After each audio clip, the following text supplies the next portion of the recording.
Shalom, shalom, irmãos e irmãs. Vamos para mais um resumo da nossa atual e próxima paraxá.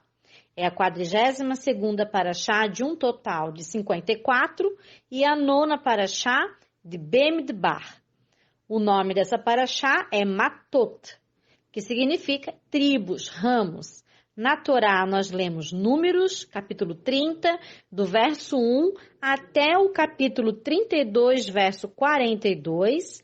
Na Haftará nós lemos Jeremias, capítulo 1, do verso 1 até o capítulo 2, do verso 28. Capítulo 3, também verso 4 de Jeremias e capítulo 4, verso 1 e 2 de Jeremias também.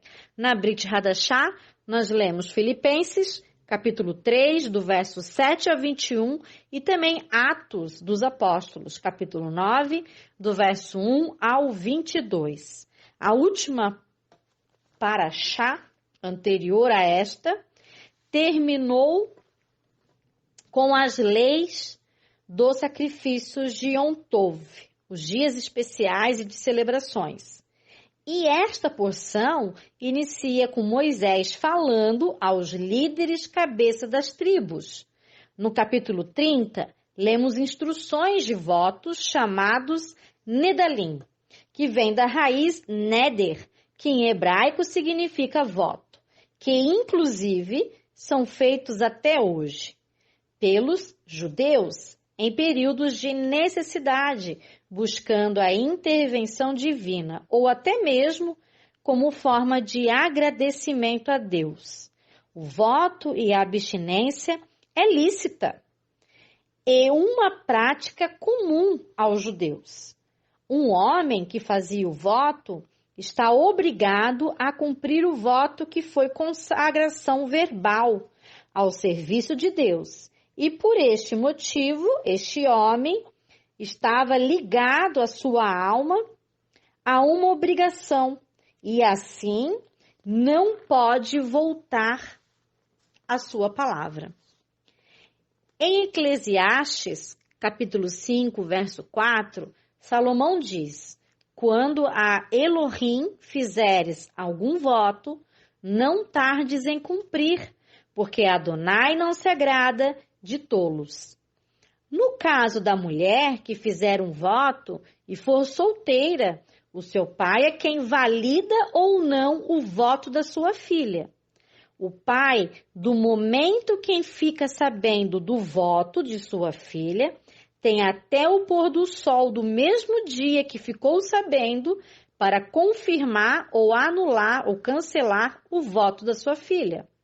Se o seu pai souber e se calar, estaria consentindo com o voto.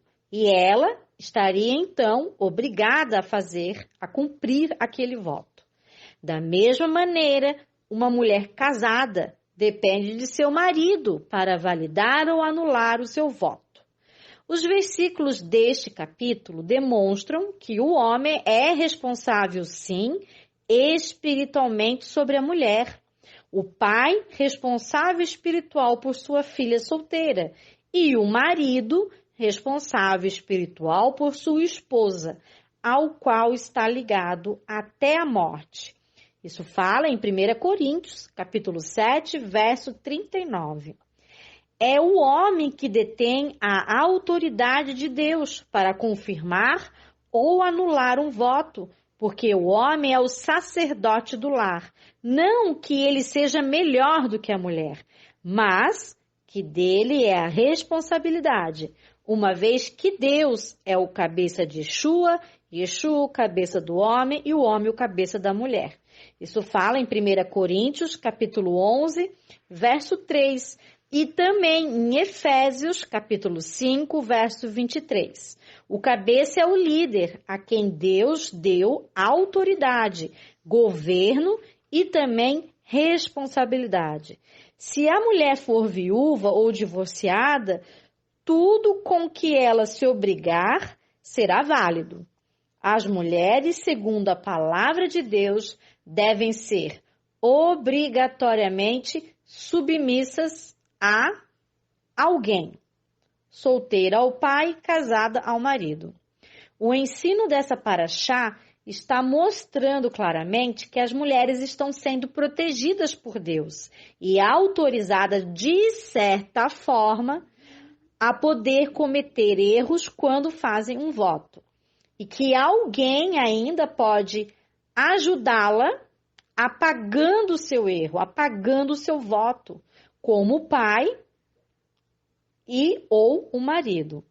O Rabino Shula diz que ele inveja as mulheres, porque quando ele faz um voto, por ele ser homem, e ele não consegue cumprir, ele gostaria muito que houvesse alguém que pudesse liberá-lo do voto, tirar esse fardo de seus ombros. Para ele seria uma grande bênção ter a oportunidade de ter alguém que o ajudasse dessa maneira. A palavra de Adonai fala sobre juramento e ou promessa, e que quase sempre, tanto o juramento como a promessa, levam ao pecado. Isso fala em Deuteronômio, capítulo 23, verso 23, e Mateus, capítulo 5, verso 34. E também fala em Tiago, capítulo 5, verso 12. Visto que o juramento ou a promessa representam a ilusão que o homem detém o domínio sobre o futuro. Hashem não nos proíbe de jurarmos ou fazermos uma promessa, mas Elohim não nos incentiva a fazê-los, porque quase sempre nos leva ao erro. Você não conhece o dia de amanhã e não sabe de certeza se poderá cumprir ou não. Você não é senhor dos seus dias e não pode usar o nome de Deus em vão. Por isso, sempre fale, se Deus quiser ou se Deus permitir, ou ainda com a ajuda de Deus e sempre ainda reconhecendo a soberania de Adonai sobre a sua vida. A palavra matot ou matê significa cajado. A mesma palavra é usada para cajado de madeira de Moshe, de Moisés, e também para o cajado dos generais do exército israelense. Na tradução ficou como os chefes, os cabeças das tribos. Cajado é símbolo de autoridade, de liderança, de responsabilidade. É o cabeça de um governo. Sabemos que Deus é o cabeça de Yeshua. Yeshua, como nós vimos, o cabeça do homem, o homem o cabeça da mulher. Por este motivo, Paulo, o apóstolo Shaul, pede que na congregação o homem e a mulher usem alguma coberta em suas cabeças. O homem usa quipá, para lembrar que o governo de Deus está sobre sua cabeça, e a mulher usa um véu.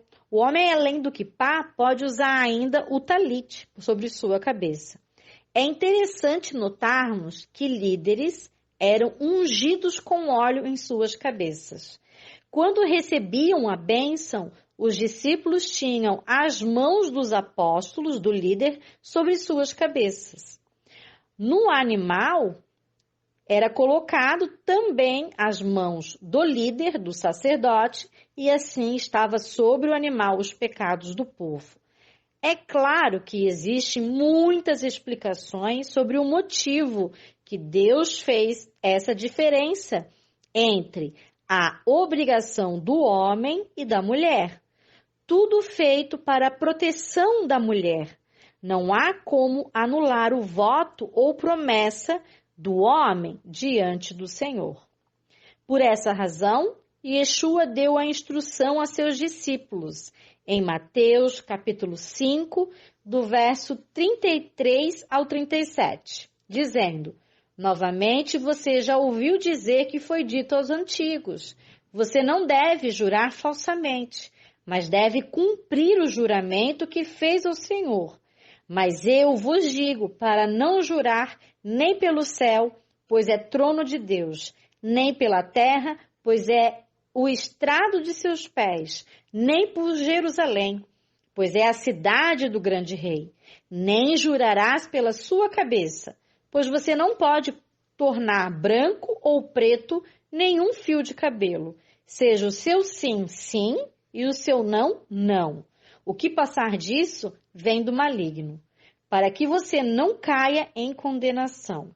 Yeshua está fazendo algo muito rabínico neste ensino. Ele está construindo uma cerca em torno do mandamento de Deus. Deus diz na Torá: se você fizer um voto ou juramento, deverá cumpri-lo. Não há como você ser liberado desse juramento ou voto se for homem. Yeshua vem e diz: não faça então um juramento ou voto, apenas seja fiel às suas palavras. Se você prometer algo, mantenha-o, ou apenas diga sim ou não. Isso é tudo necessário para pessoas que são honestas e têm integridade. Se for necessário mais, isso significa que não há confiança, não há fidelidade e não há confiabilidade da pessoa com quem você está prestes a fazer negócio.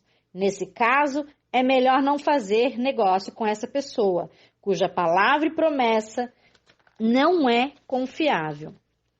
O segundo ponto que Yeshua traz é que a maioria das vezes as pessoas fazem um juramento por alguém maior do que eles. As pessoas dizem: por Deus eu farei isso, ou pelo templo de Deus eu farei isso, ou pelo céu eu farei isso. De fato, eles poderiam jurar até por sua própria mãe ou pai, se assim desejassem. Mas isso não faz com que as suas palavras valem mais do que apenas um simples sim ou não de uma pessoa que é honesta e confiável. Esse ensino do Senhor é muitas vezes ignorado, e palavras também do Senhor são muitas vezes ignoradas. Promessas não significam muito, ou não carregam uma obrigação séria por muitos em nossos dias. E estão até em desobediência a Deus. Hoje a palavra, infelizmente, para muitas pessoas, já não tem mais valor. Como você pode ver, Yeshua é como um bom rabino, que está fazendo uma cerca de proteção em torno do mandamento, para nos manter do lado seguro e nos impedir de cair em desobediência ao mandamento de Deus. Que o Eterno abençoe a todos que estudam a palavra de Deus com a fé de uma criança e não tenta cortar os cantos, arredondar o círculo e encaixar a palavra de Hashem em nossa cultura ímpia moderna, ignorando-a ou distorcendo-a. Devemos lembrar que Deus também é um contador e nossas ações e até de nossas palavras, que são todas registradas lá em seus livros. Na cena final, no julgamento de toda a carne, esses mesmos livros serão abertos. Nossa sentença será lida. Todos saberão porque Deus, que é justo, nos deu a sentença que realmente merecemos. Cultura é cultura, mas a palavra de Deus é o único padrão e regra pelo qual toda carne será julgada. O bem pelo bem e o mal pelo mal que fizeram. No capítulo 31 de Números, Hashem ordenou a Moshe, a Moisés, que havia chegado a hora de punir os midianitas, que maldosamente enviaram suas filhas para fazerem os judeus pecarem, errarem. E se preparem para a guerra, ele pediu. Neste caso, são dois povos, um sendo usado para disciplinar o outro. Certamente, os midianitas já haviam passado dos limites da maldade e da idolatria. Quando o Eterno fala isso a Moisés, ele afirma ainda que logo após esta última missão, Moisés será recolhido aos seus antepassados. Após a batalha, então, Moisés morreria. Moisés começa imediatamente a preparar-se para a guerra e Deus ordena que não envie o exército inteiro, mas apenas 12.000 soldados, 1.000 de cada tribo. Diz a Midrash que quando Moisés tentou convocar os soldados, Eles se recusaram a cooperar e protestaram que não queriam tomar parte desta guerra, porque Adonai havia dito que assim que essa guerra logo terminasse, Moisés morreria. Eles não queriam ajudar, de certa forma, a trazer a morte de Moisés. Então Moisés faz um sorteio e qualquer soldado cujo nome fosse sorteado deveria ir para a guerra. Outros judeus foram escolhidos para cuidarem das provisões do exército e fornecer alimentos. E 333, um terço de 1000, por tribo, permaneceram em prece perto do campo de batalha.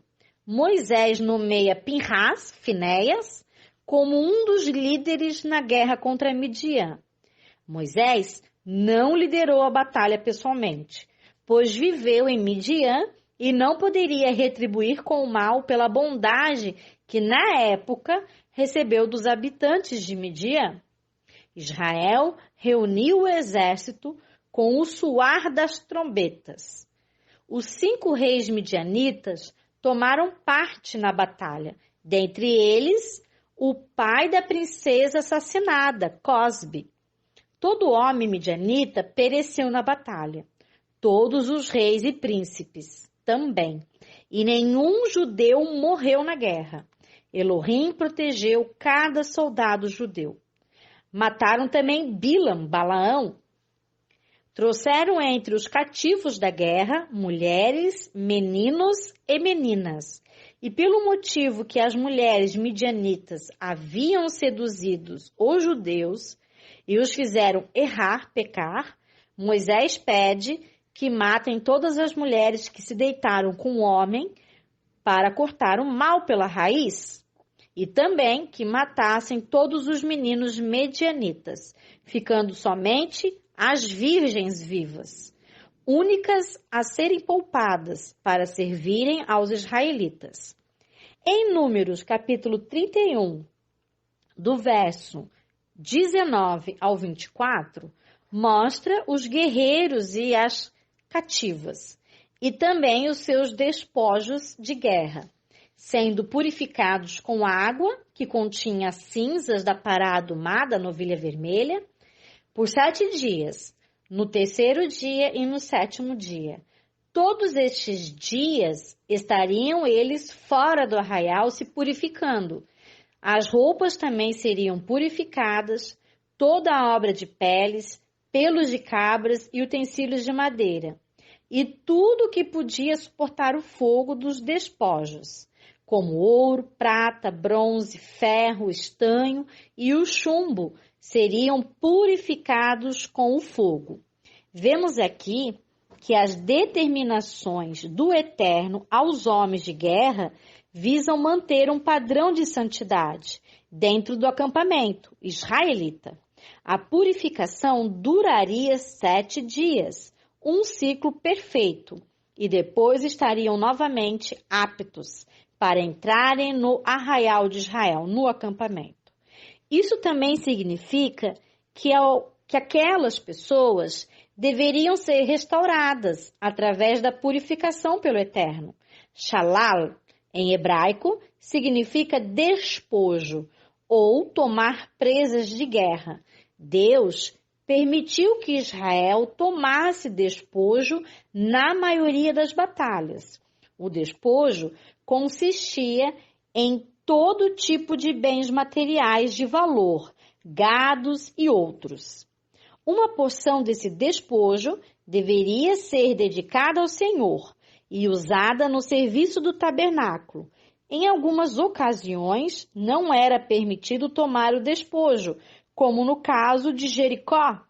Nós lemos lá em Josué, capítulo 6, do verso 17 a 19. E também quando o rei Saul guerreou contra os amalequitas. Nós lemos isso em 1 Samuel, capítulo 15, do verso 2 ao 3.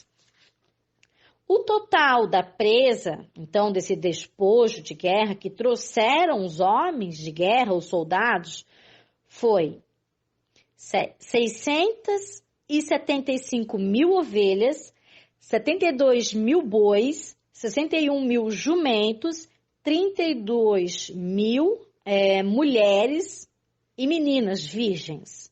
Isso está no verso 35. E ali fala mulheres.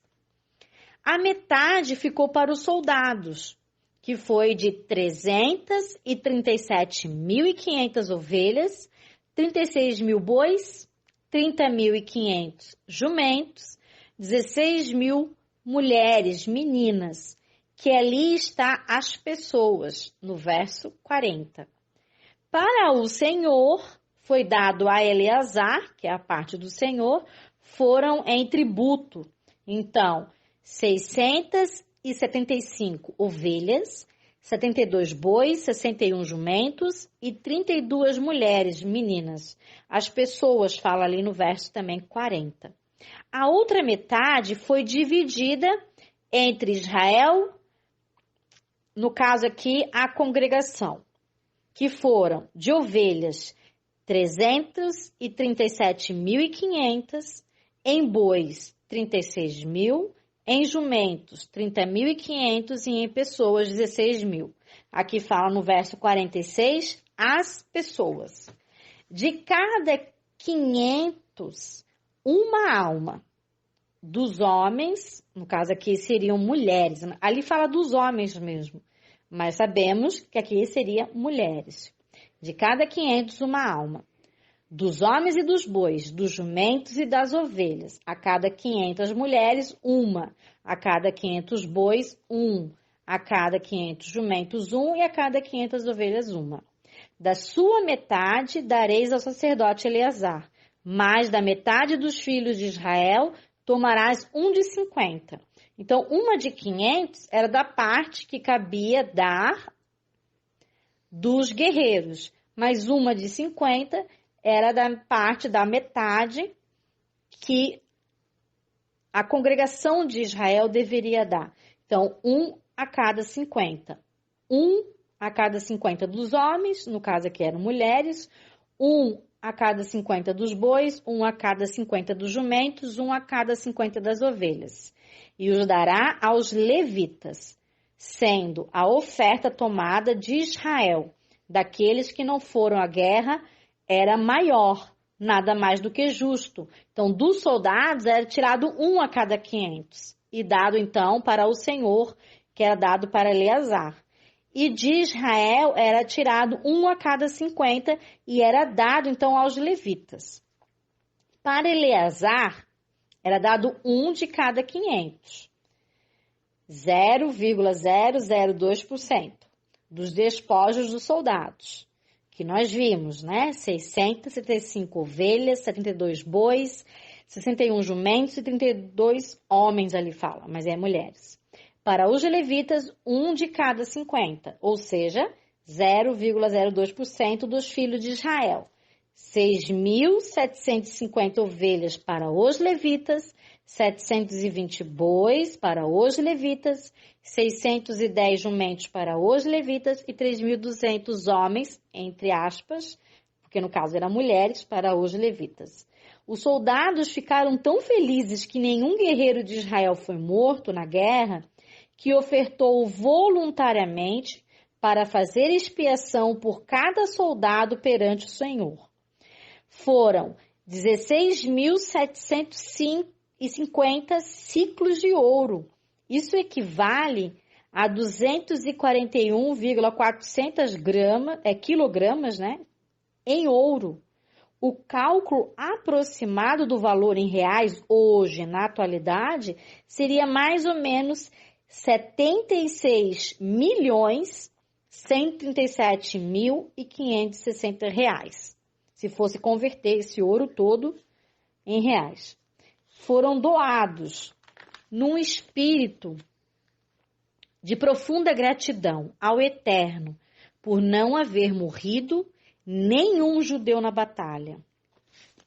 É certo que não há qualquer quantia em dinheiro que pague por uma vida perdida.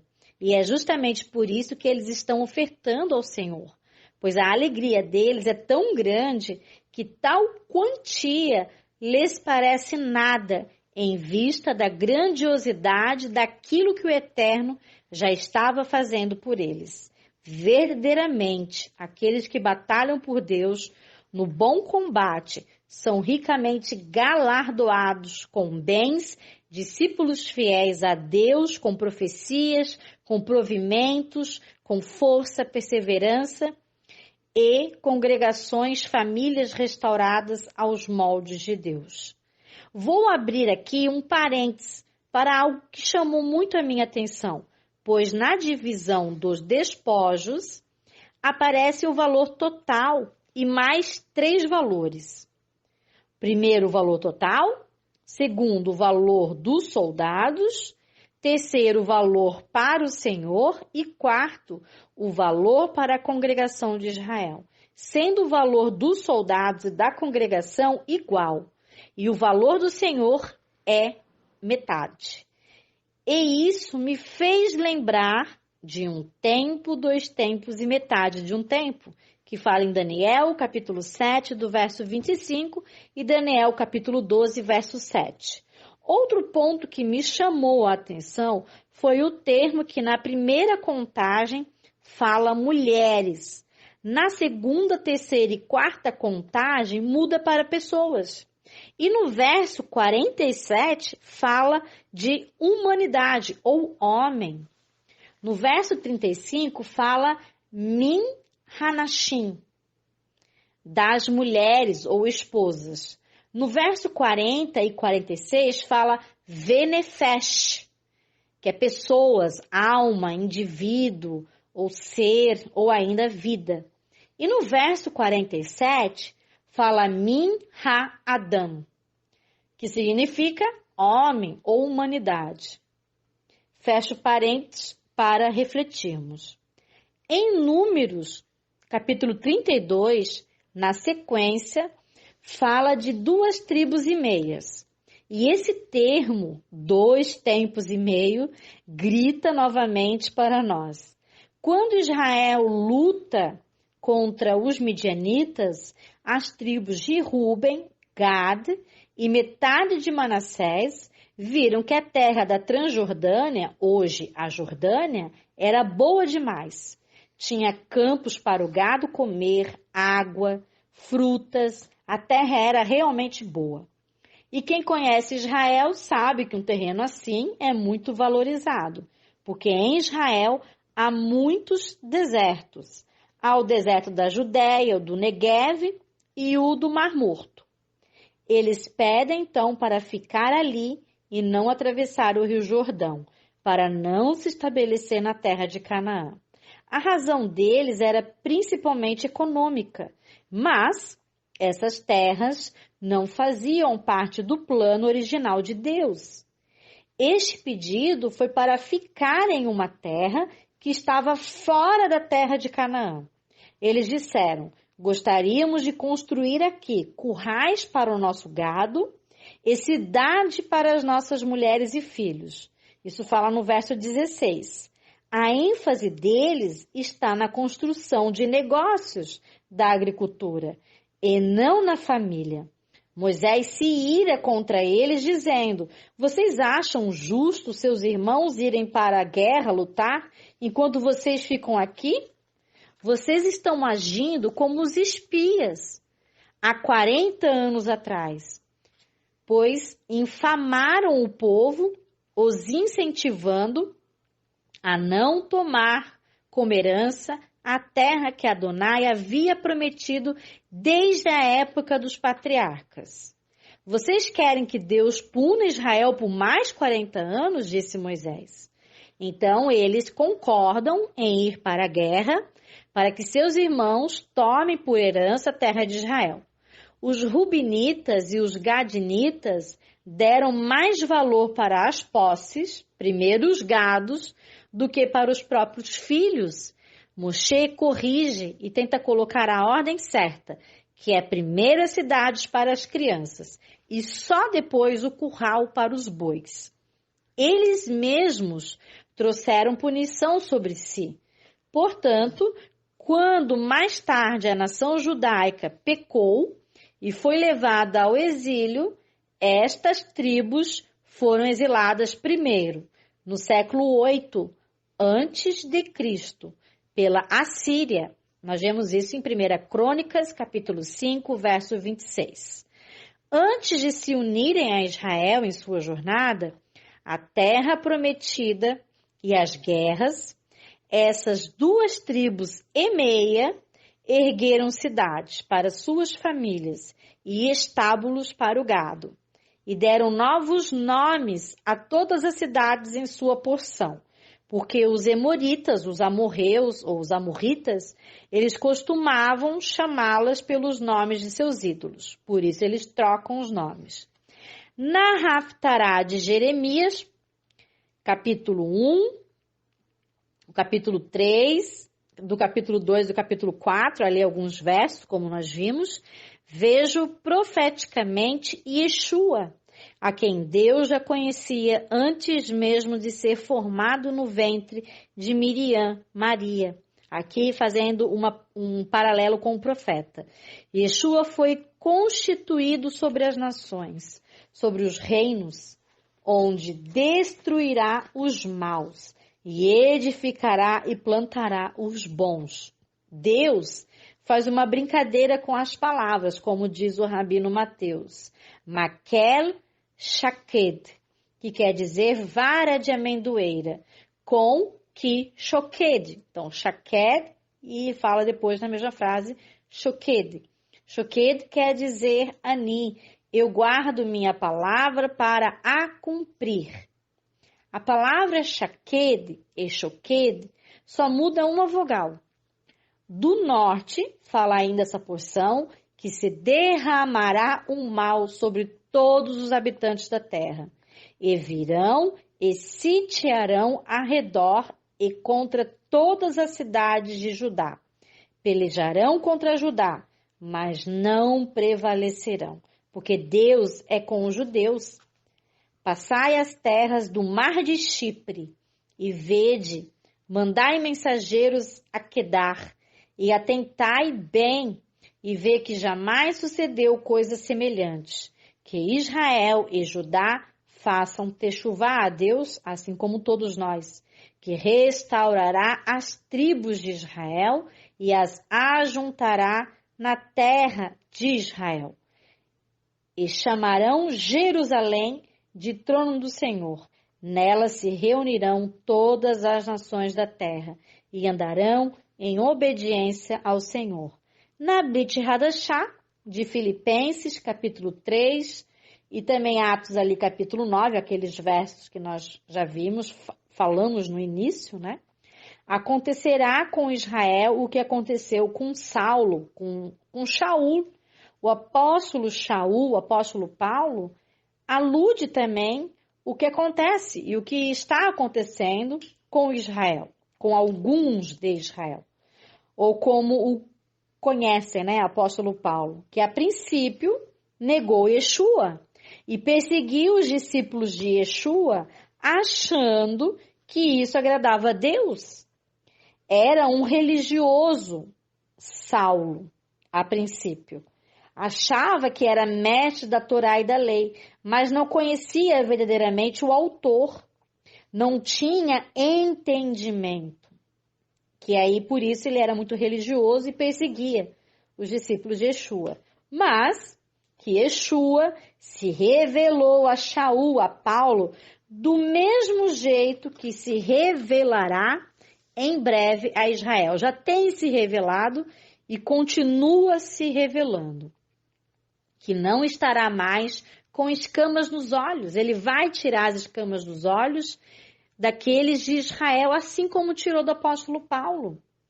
Então, eles não estarão mais cegos. Israel sofre pelo amor ao nome de Deus e do seu Messias, Yeshua. E Israel será fortalecido e reconhecerá que Yeshua é o Messias. Chegará a Israel a plenitude em breve, e isso trará a primeira ressurreição dos mortos, e Yeshua voltará a Jerusalém. Veja, irmãos e irmãs, que Deus sempre cumpre as suas palavras. como também esta. Vamos nos unir, então, com os nossos irmãos mais velhos na fé, através de Yeshua, que em breve voltará. Que vocês possam, irmãos, estar lendo essa porção, meditando, estudando sobre ela, que com certeza o Eterno falará aos vossos corações. Shalom, shalom a todos e bons estudos.